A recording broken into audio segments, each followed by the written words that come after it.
प्रिय विद्यार्थियों, पिछली कक्षा में अपन ने राजस्थान की जलवायु की प्रमुख विशेषताएं पढ़ी थी। उसके पश्चात अब नेक्स्ट टॉपिक है जलवायु के आधार पर राजस्थान में ऋतुएं। तो राजस्थान के अंदर जलवायु के आधार पर मुख्यतः 3 ऋतुएं पाई जाती हैं और यही ऋतुएं भारत में भी पाई जाती हैं: ग्रीष्म ऋतु, वर्षा ऋतु और शीत ऋतु। ग्रीष्म ऋतु मार्च महीने से लेके मध्य जून तक का समय होता है। वर्षा ऋतु का मध्य जून से सितंबर तक का समय होता है और शीत ऋतु अक्टूबर से फरवरी तक होती है। शीत ऋतु को वापस भारत के मौसम विभाग ने पुनः 2 भागों में विभाजित किया है, या यूँ कहें कि 2 भागों में बांटा है। मानसून का प्रत्यावर्तन काल मतलब लौटता हुआ मानसून, जो अक्टूबर से मध्य दिसंबर तक का समय होता है, और दूसरा बांटा है शीत ऋतु में, जो कि मध्य दिसंबर से फरवरी तक का समय होता है। अब सबसे पहले अपन चर्चा करते हैं ग्रीष्म ऋतु की, जो कि मार्च से लेके मध्य जून तक का होता है। अब ग्रीष्म ऋतु राजस्थान में, या अपन कहें भारत में भी ये स्थिति होती है, लेकिन अपन राजस्थान का पढ़ रहे हैं। तो ये जो ग्लोब मैंने बनाया, इसको ध्यान से देखिए आप कि ये बीच में ग्लोब को 2 भागों में जो बांटता है, भूमध्य रेखा या इक्वेटर या विषुवत रेखा। इसके उत्तर में 23.5 डिग्री उत्तरी अक्षांश, जिसे कर्क रेखा कहते हैं, और 23.5 डिग्री दक्षिणी अक्षांश, जिसे मकर रेखा कहते हैं। अब ग्रीष्म ऋतु के अंदर क्या होता है, जब सूर्य जून के महीने में सीधा कर्क रेखा पर चमकता है, 21 जून को, ये मैंने यहाँ लिखा हुआ है, 21 जून को सूर्य सीधा कर्क रेखा पे चमकता है और 22 दिसंबर को सूर्य सीधा मकर रेखा पे चमकता है। अच्छा, इसको पढ़ाने से पहले मैं आपको ये ग्लोब दिखाऊं कि अपनी जो पृथ्वी है, ये एक तो अपने अक्ष पर घूम रही है, जिससे तो दिन रात बनते हैं, और दूसरे ये सूर्य की परिक्रमा कर रही है, जिससे ऋतुएं बनती हैं। तो अक्ष पर घूम रही है, उससे तो दिन रात बनते हैं, और जो सूर्य के चारों तरफ जो परिक्रमा कर रही है, उससे ऋतुएं बनती हैं। तो 21 जून को कर्क रेखा की जो स्थिति होती है, वो सूर्य के एकदम सामने होती है, या यूं कहें कि सूर्य का कोण एकदम कर्क रेखा पे सीधे पड़ता है, और 22 दिसंबर को मकर रेखा पे सीधा पड़ता है। और भूमध्य रेखा पर, यहाँ पर भूमध्य रेखा या विषुवत रेखा या इक्वेटर पर, यहाँ पर 21 मार्च और 23 सितंबर, क्योंकि ये 2 बार आएगा। एक बार इधर गई पृथ्वी, फिर वापस इधर घूमी, फिर 22 दिसंबर आया, दिसंबर के बाद वापस इधर मार्च आएगा, तो 21 मार्च को इधर भूमध्य रेखा पे सीधा होगा, मार्च के बाद वापस जून, 21 जून को इधर, जून के बाद जुलाई, अगस्त, सितंबर, वापस इधर सितंबर में आएगा।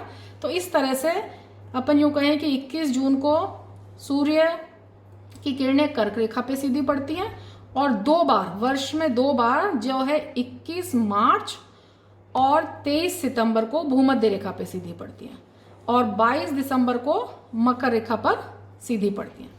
अब अपन बात करें यहाँ पे 21 जून की, कि 21 जून को सूर्य कर्क रेखा पर सीधा चमकता है, और राजस्थान अपन ने पहले भी पढ़ा था कि राजस्थान के इधर दक्षिण भाग से कर्क रेखा निकलती है, बांसवाड़ा और डूंगरपुर के इधर से, और जो राजस्थान का अधिकांश भाग है वो 23.5 डिग्री कर्क रेखा के उत्तर में है। तो यहाँ पर सीधे सूर्य की किरणें चमकती हैं, तो जून के महीने में यह तापमान ज्यादा हो जाता है। तापमान, एक बात और समझा दूं, तापमान और वायुदाब में उल्टा संबंध होता है। जहां तापमान ज्यादा, वहां वायुदाब कम होगा। High temperature, low pressure, high pressure, low temperature, और हवाएं हमेशा उच्च वायुदाब से निम्न वायुदाब की ओर चलती हैं।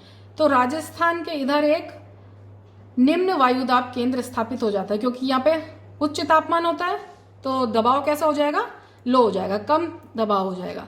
और अगर अपन ये भारत का नक्शा देखें, तो भारत के नक्शे में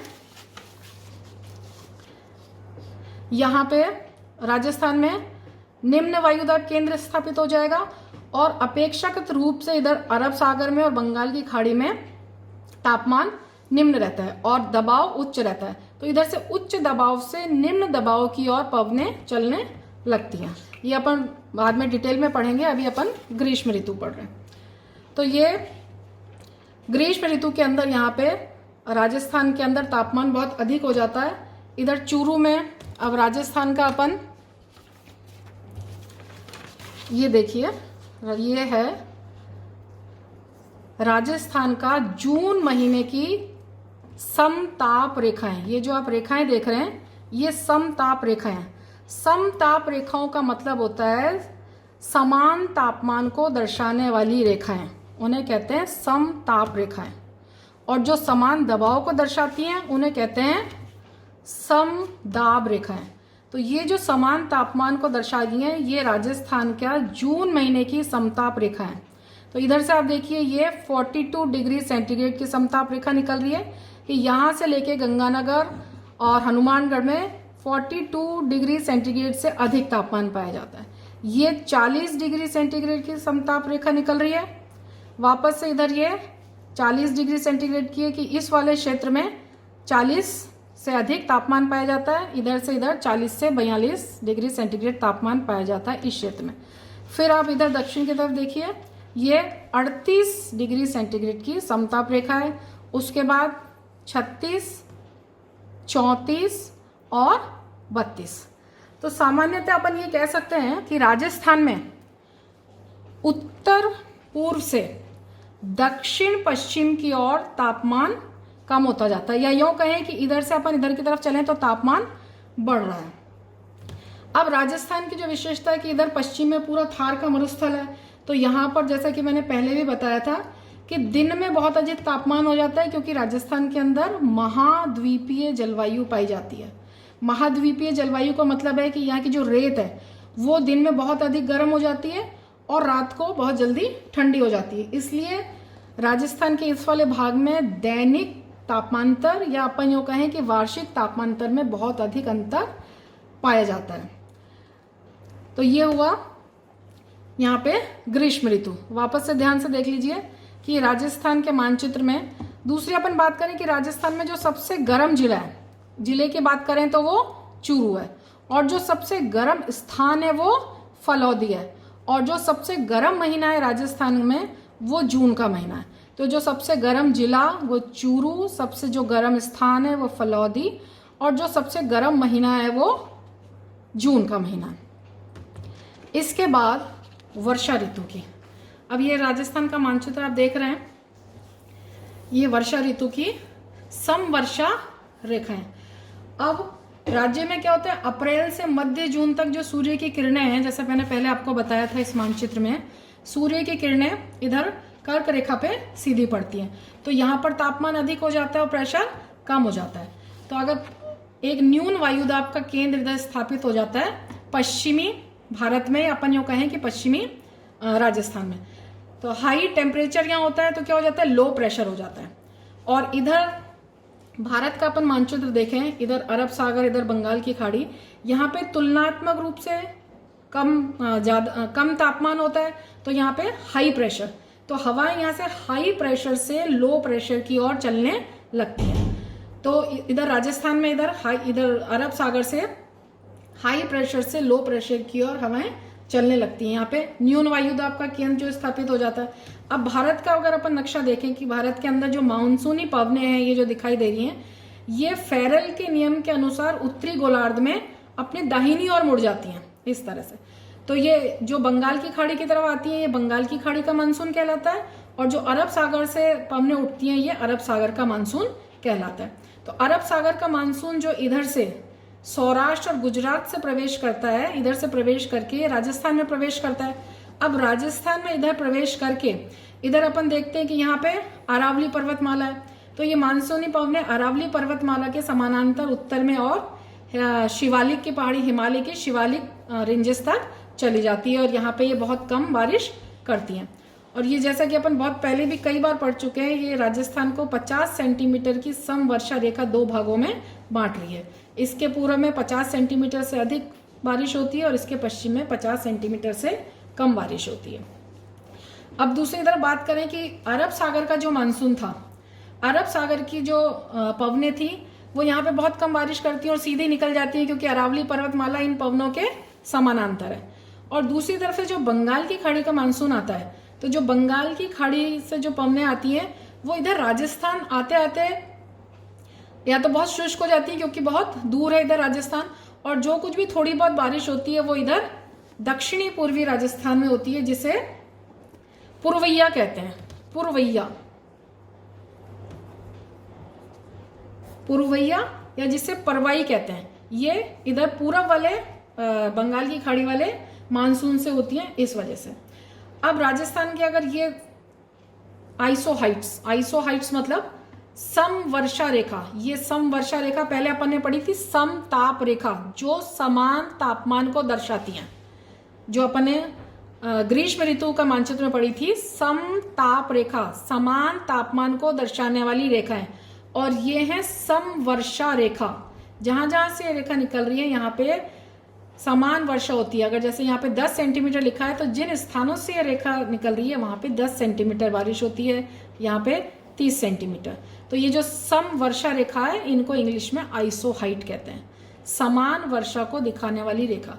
अब अपन राजस्थान का मानचित्र देखें तो इधर से देखिए, यहाँ पे ये राजस्थान के पश्चिमी भाग में 10 सेंटीमीटर से कम बारिश, फिर इधर इस वाले भाग में 30 सेंटीमीटर से कम। तो इस तरह से ये 50 सेंटीमीटर से कम वर्षा वाला क्षेत्र है, ये 50 सेंटीमीटर से अधिक। तो अगर राजस्थान के वर्षा का मानचित्र अपन देखें तो इधर देख रहे हैं कि अपन सिरोही का ये माउंट आबू जो क्षेत्र है ये वाला, और थोड़ा सा उदयपुर वाला जो भाग है, यहाँ पे 150 और 160 सेंटीमीटर बारिश होती है। ये वाला जो भाग है इसमें इधर से जो अरब सागर के मानसून से भी बारिश होती है थोड़ी बहुत, और इधर से ये जो बंगाल की खाड़ी वाला मानसून है वो भी इधर बारिश करता है। इस वजह से इस वाले क्षेत्र में सबसे ज्यादा बारिश होती है। तो ये हुआ। और इधर की तरफ अपन देखें, ये वाला हाड़ौती वाला जो भाग है इधर 90 सेंटीमीटर, इसके थोड़ा और उत्तर में चले ये 80 सेंटीमीटर, इधर 80 सेंटीमीटर बारिश, और इधर 70 सेंटीमीटर। तो इसको सामान्यतः देखने से पता चलता है कि दक्षिण पूर्व से अगर अपन उत्तर पश्चिम की ओर चलें तो बारिश कम होती जाती है, या यूं कहें कि उत्तर पूर्व से दक्षिण पश्चिम की तरफ बढ़ती जाती है। ये वाला जो एरिया है यहाँ पे सिरोही वाला, यहाँ पे सर्वाधिक बारिश हो रही है। अब अपन बात करें राजस्थान में जो सबसे अधिक बारिश जिस जिले में होती है वो जिला है झालावाड़, और जिस स्थान पर सबसे ज्यादा बारिश होती है, वर्षा रिकॉर्ड की जाती है, वो है माउंट आबू, और सबसे अधिक वर्षा वाला महीना है अगस्त। तो सबसे अधिक जिला जो है जहाँ बारिश होती है झालावाड़, सबसे अधिक वर्षा वाला स्थान माउंट आबू, और सबसे अधिक वर्षा वाला महीना अगस्त। तो ये हुई राजस्थान में अपन ने पढ़ी वर्षा ऋतु। अब इसके बाद तीसरी है शीत ऋतु। अब शीत ऋतु का अगर अपन मानचित्र देखें, शीत ऋतु को भारत के मौसम विभाग ने 2 भागों में बांटा है। मानसून का प्रत्यावर्तन काल जो अक्टूबर से मध्य दिसंबर तक होता है, और दूसरा शीत ऋतु जो मध्य दिसंबर से फरवरी तक का महीना होता है। अब दिसंबर के अंदर, ये सबसे पहले मैंने आपको इधर समझाया था कि दिसंबर में सूर्य कहाँ चमकता है, सीधा मकर रेखा पर, और राजस्थान या यूं कहें कि भारत कहाँ पर है, उत्तरी गोलार्ध में। तो जब दिसंबर में सूर्य कर्क रेखा पे चमकता है तो दिसंबर में यहाँ पर क्या हो जाएगा, सर्दी का मौसम हो जाएगा, और जून के अंदर यहाँ गर्मी का मौसम, क्योंकि राजस्थान या अपन बात करें भारत, अपन कहाँ पर है, उत्तरी गोलार्ध में अपन स्थित है। इसके बाद वापस जनवरी की अपन समताप रेखाएं देखें, ये समान तापमान को दिखा रही हैं। ये जनवरी महीने की राजस्थान की समताप रेखा है। इसमें अपन देखें कि ये लगभग अक्षांश रेखाओं के समानांतर ही पाई जा रही हैं। इधर उत्तर की ओर 6 डिग्री सेंटीग्रेड, उसके बाद ये मध्य में 8 डिग्री सेंटीग्रेड, इधर पश्चिम में 10 डिग्री सेंटीग्रेड, और ये वापस इधर दक्षिण पूर्व में ये 10 डिग्री सेंटीग्रेड। तो वापस अगर अपन इसमें बात करें कि दिसंबर में सूर्य दक्षिणी गोलार्ध में सीधा चमकता है, तो दक्षिणी गोलार्ध में दिसंबर में गर्मी का महीना होता है, और उत्तरी गोलार्ध में दिसंबर में सर्दी का महीना होता है। तो इस मौसम के अंदर यहाँ पे सर्दियों के अंदर जो शीतोष्ण कटिबंधीय चक्रवातों से यहाँ बारिश होती है, जिसे मावट कहते हैं। ये शीतोष्ण कटिबंधीय चक्रवात जो पश्चिम से आते हैं वो इधर बारिश करते हैं, और यहाँ पर गंगानगर और हनुमानगढ़ में इस मावट से गेहूं, चना, किन्नू, चावल, माल्टा के लिए बहुत ही लाभकारी है। इसी तरह से उत्तर पूर्वी भाग के इधर अलवर, भरतपुर, जयपुर, सीकर, सवाई माधोपुर में मावट से यहाँ पे सरसों, गेहूं और चना, इन फसलों के लिए ये लाभकारी है। तो जनवरी महीने में राजस्थान में जो सबसे ठंडा जिला होता है, जैसे पहले मैंने बताया, ध्यान दीजिए, सबसे गर्म जिला भी चूरू है और सबसे ठंडा जिला भी चूरू है। क्यों है? क्योंकि राजस्थान में महाद्वीपीय जलवायु पाई जाती है कि रेत बहुत जल्दी गर्म होती है, वैसे रेत बहुत जल्दी ठंडी होती है। तो सबसे गर्म जो जिला है वो भी चूरू है और जो सबसे ठंडा जिला है वो भी चूरू है। और जो सबसे ठंडा स्थान है वो माउंट आबू, क्योंकि ऊंचाई के कारण है कि यहाँ पे सर्दियों में हिमांक बिंदु से नीचे तापमान चला जाता है। और जो सबसे ठंडा महीना है वो जनवरी महीना है। तो सबसे ठंडा जिला चूरू, सबसे गर्म जिला चूरू और सर्वाधिक ठंडा स्थान माउंट आबू, और सर्वाधिक जो ठंडा महीना है वो जनवरी का महीना है। तो इस तरह से अपन ने आज राजस्थान के ऋतुओं के बारे में पढ़ा। नेक्स्ट क्लास में अपन राजस्थान के जलवायु प्रदेशों के बारे में पढ़ेंगे। Thank you.